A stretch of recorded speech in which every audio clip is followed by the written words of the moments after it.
Bonjour à tous, bonjour Jean-Louis. Bonjour Pauline. Alors ce week-end, la Formule 1 retrouve le Canada et Montréal après un an d'absence. Alors les écuries et surtout les pilotes sont contents de revenir à Montréal?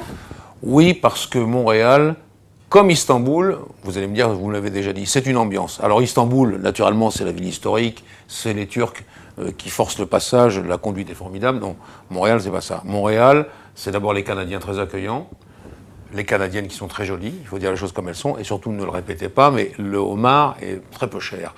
Et donc c'est tout ça réuni fait que la Formule 1 est très contente d'aller à Montréal, et donc de retrouver ce circuit Gilles Villeneuve. Alors si on parle purement du tracé du circuit, tout en accélération et freinage, je vous sens tout de suite beaucoup moins enthousiaste. Non, c'est pas tout à fait ça. Non, c'est vrai que c'est un circuit qui est peu sélectif sur le plan des grandes courbes, là où on distingue les grands pilotes.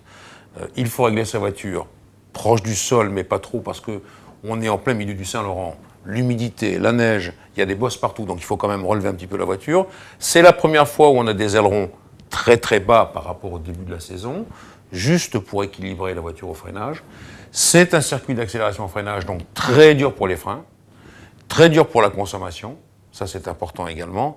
Mais d'un autre côté, ça a toujours donné des courses très animées, ce circuit. Donc c'est difficile de dire qu'il est sélectif, il n'est pas vraiment sélectif, et pourtant on s'y amuse terriblement. Donc j'espère qu'on va s'y amuser en 2010 également. Alors sur le circuit Gilles Villeneuve, il y a aussi une autre difficulté, ce sont les pneus, et Bridgestone semble moyennement confiant. Bridgestone, c'est un manufacturier de pneumatiques pour les voitures de série. Donc ils veulent éviter à tout prix, par exemple, un pneu qui déchappe ou qui éclate en pleine ligne droite, car c'est déjà arrivé. Et il faut faire attention, on a des secteurs longs, s'il fait chaud, très difficile pour le pneu, toujours en ligne droite, donc plus de 300 km/h, donc il faut faire extrêmement attention à ça. Et donc je pense que Bridgestone a pris toutes ces précautions. Là on a du solide, mais évidemment ils sont un peu moins confiants que sur des circuits où c'est plus tendre pour les pneus, plus doux. Alors il y en a un qui est heureux de revenir à Montréal, c'est Robert Kubica. Il avait gagné en 2008. Bon, Renault est en forme en ce moment, alors ça c'est la première victoire en jaune.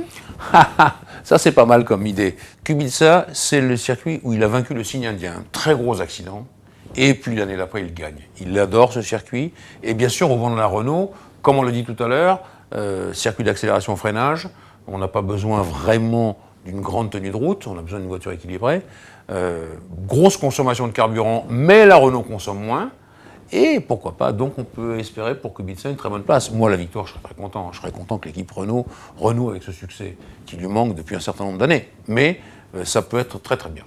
Alors après leur réconciliation cette semaine, on va attendre les deux Red Bull au tournant. On va aussi attendre Ferrari qui ont été complètement transparents en Turquie. Alors vous avez un petit pronostic pour ce week-end? Non, j'ai pas de pronostic vraiment. Alors je veux dire que les deux Red Bull Renault, si elles sont par hasard en première ligne, attention au premier freinage, il y a toujours des accrochages.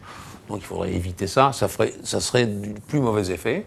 Je pense que les McLaren Mercedes, avec ce F-Duct qui marche bien, dans les longues portions de ligne droite à pleine vitesse, ça peut les aider.